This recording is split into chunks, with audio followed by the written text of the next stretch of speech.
Chung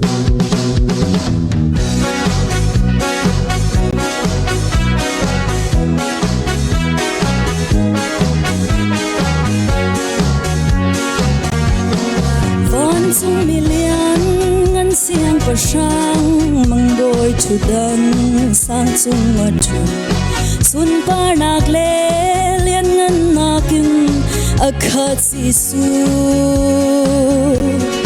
lei mi swal na kan zon ruatin hi lei chung a arung tu mi fa khun tuarin vai lam ta na thing chung a thi ngày chiam mi le alwat mi fa dot kan si chang sual man chi nak chung in mi lo fa dot kan si chang min naw ta mi le cha shin san lai lo sual sal tang mi fa kan si ti lo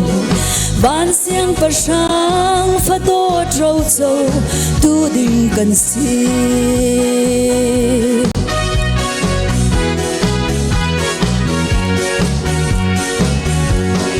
van sun par na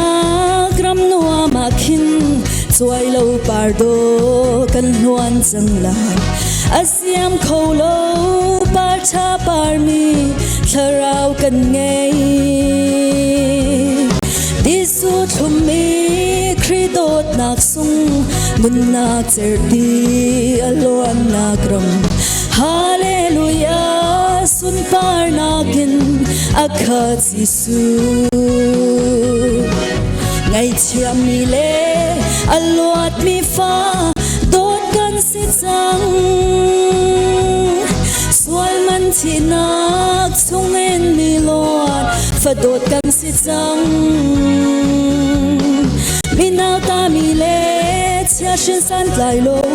sual sal tam mi fa kan si ti lo ban siang pa sang fa dot ro zo tu ding kan si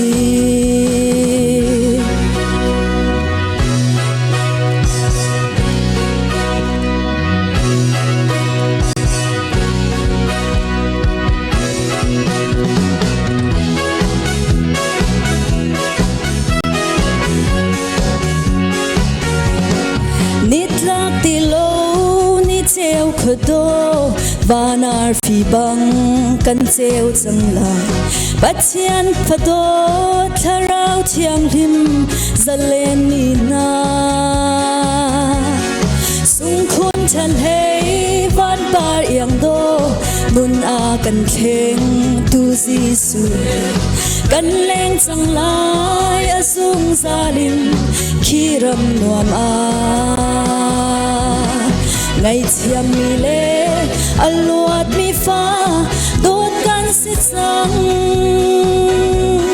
sual man chi nak chung en mi lo fa dot kan si chang